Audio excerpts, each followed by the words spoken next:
The Great Monster Deku? I don't know why, but this just reminds me of the Great Moth from Yu-Gi-Oh! I know they're probably just referencing old movies, but still, a My Hero Academia chapter with a possible Yu-Gi-Oh! Reference? This week has just been wonderful. But, seriously, I didn't expect My Hero Academia to get this dark and psychologically twisted.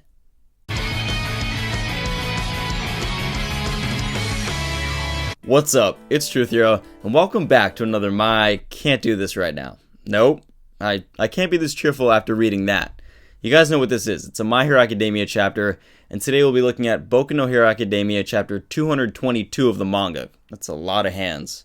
Well, it's kind of fitting with this chapter, but really, there's only one thing to talk about here. And while I'll be touching on Dabi, the doctor, as well as Giran's whereabouts, let's just dive into this rabbit hole of Shigarakis Past and him killing his entire family. Yeah, what a great Friday. This chapter does a wonderful job of illustrating the tragedy that would happen in a world of quirks, the inadvertent pain they would cause when manifesting, and of course, the horrible paths of hatred people walk when led astray by corruption. Tomura, right in the heartstrings. So, we have Shigaraki recount this memory of his sensei when he was a kid and he's all scared and he just did something horrible, everyone's abandoned him, the heroes aren't showing up, and his sensei, all for one, gives him a big warm embrace and says, you don't have to be scared anymore, you're okay. And I don't know how you felt, but in this moment I thought that just maybe there could be a way for Shigaraki not to walk this path of hatred. We have this little detail of little Tomura, little Tenko, wearing these gloves because he's so scared of touching anything. He doesn't want to kill anyone. And it was a very sweet moment. You just thought that maybe there's someone out there that can teach him that him killing his entire family was not his fault, and that he doesn't have to have emptiness in his heart. He can fill it with love. And just for that instant, we thought maybe there's still hope for this young lad. Nope. Nothing says I love you like bringing out the hands of your dead relatives, okay? If you had any doubt in your mind that All for One and this doctor weren't evil people, here you go, alright? Shit. Endeavor looking like a pretty sweet father right now. So All for One brings out the hands and Shigaraki is absolutely torn. He is losing his mind. He throws up and he's absolutely consumed by rage. Poor little Tenko. But besides this being child abuse and everything else wrong in the world, this is a very important moment because it shows us that at this moment, or at least a little before, this is when All for One selected Shigaraki as his successor. He almost kind of knew from the very moment they met that this kid would be different and he'd be the one to inherit his legacy. Now, how do we know this? The doctor asks All for One something very important. He says, should I fix him? As in Shigaraki, should I fix this child? And All for One says, no, let him be. I'm going to cultivate his hatred. Something tells me that this doctor is not a psychologist, and he has no experience as a social worker. So, by fix, he would likely do something physical to Shigaraki. And, as we'll see later on in this chapter, this doctor has fixed many people into the Nomu. So, if All for One didn't choose Shigaraki, he would just be some kid who had a terrible quirk and possibly a Nomu, or used in some horrible scientific experiment. Food for thought. But this raises a very interesting question. Why Shigaraki? Why did All for One choose little Tenko to be his successor? I mean, there are plenty of kids out there with messed up quirks. We even have Eri, and to me, her quirk is even stronger than Shigaraki's. Now, I realize there's a generation gap between Eri and Shigaraki, and I'm not saying that Shigaraki is bad with his quirk. He does need to improve, but you'd think that All for One, being the strongest villain and someone who could obtain any quirk he wanted to, would be very careful in his decision. What I think it really comes down to is All for One's twisted goals. He wants to take every last strand of good in this world and corrupt it, and that starts with his origins, his brother. He wants to corrupt the bloodline of Shimura Nana and raise her grandson, Tomura Shigaraki, to be the greatest villain of all time. And after this, who cares about Shimura Nana? Who cares about being a hero? Who cares about the symbol of peace? It's Shigaraki's world now. Another thing this chapter did really well is show how Shigaraki really hates being itself. He hates existence. He hates everything. And this is a consequence of him being in a tragic situation, but being led astray by the powers that be, by All for One.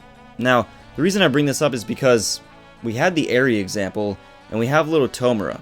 They've done the same exact thing. Tomura kills his entire family accidentally by disintegrating them, and Eri accidentally kills her dad by rewinding him till before he was born. But as we see, these two came from a situation of tragedy, but ended up in very different circumstances. Shigaraki is completely corrupted by hatred because a villain raised him. He had no heroes. They didn't come.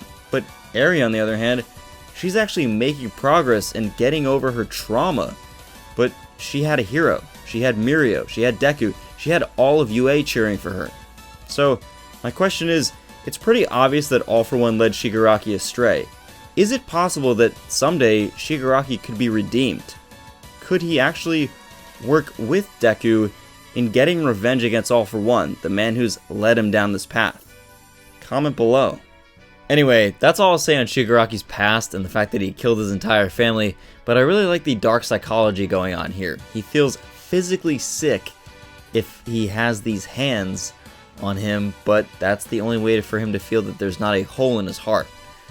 Dang, it still seems like there's some good in him, but very creepy, and I like that, Horikoshi. I love that nice psychology. On to the doctor. Now, it's pretty obvious that this is the same doctor that actually told Deku he didn't have a quirk, but the doctor is kind of tricking Shigaraki here, and he would have accepted him anyway. He just wanted to see how far little Tenko has come, and I can respect that.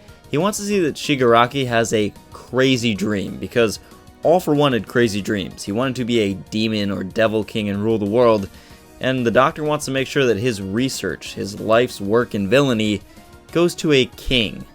After Shigaraki has shown his conviction to the doctor, we learn that he must make Gigantomachia, or Gigantomachia, however you say it, submit to him, and this is a further theme of a king. The doctor also has some toys for Shigaraki. He'll give him some high-end Nomu, as well as some research. Now, I'm not sure what this could be.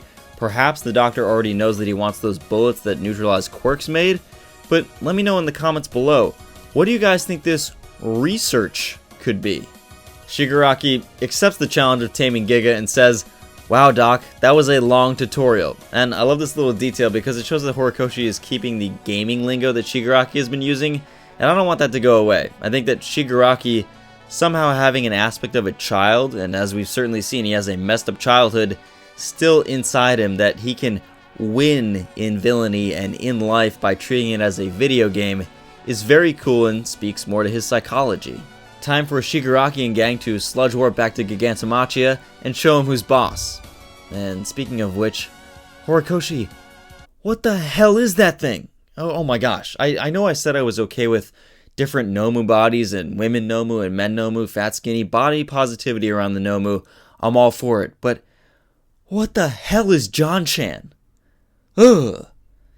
That being said, if that little creature was a person and is now dead, or perhaps even a child with that quirk, forget All for One, forget Shigaraki.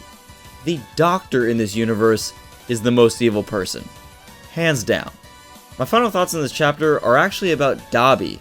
He kind of seems like he's aloof and more of a lone wolf, that his heart's not really in it. Now, the reason I say this is because not only does he say, I don't care about the leader's thoughts, I don't care about Shigaraki's messed up past and his psychology, I just want to find new members for the League of Villains, but yet he hasn't found any new members. Now, I know he was out training with the Nomu because this is all a flashback, so maybe he is trying to recruit Hawks. I mean, who wouldn't? But something has always seemed off to me about Dabi. Even from the very beginning, he didn't want to introduce himself to Shigaraki. Now, I know a lot of people think that that's because he's actually Toya Todoroki and doesn't want to give his name, but he seems hesitant to join Shigaraki and really wants Shigaraki to prove something. We know Spinner wants him to prove something, but Dabi doesn't seem like he's all for Shigaraki, and I'm wondering, and you guys can let me know in the comments down below, could Dabi be the first one to actually betray the League of Villains? Last but not least, we have this final panel with something that looks like to be an intestine. Now, I don't know what you guys thought it was, but to me, it looks an awful lot like Giran's scarf. And then right below it, we just have the CEO of Deternat Corp and the leader of the Liberation Army. So, yeah. What the hell happened to Giran? As always, thanks for watching and sticking with me. I know this is a bit more freeform, but I had to get this chapter out right away. Let me know down below in the comments. What's up with Dabi? Where is Giran? What is this research the doctor has for Shigaraki? And do you guys think that Shigaraki could be redeemed?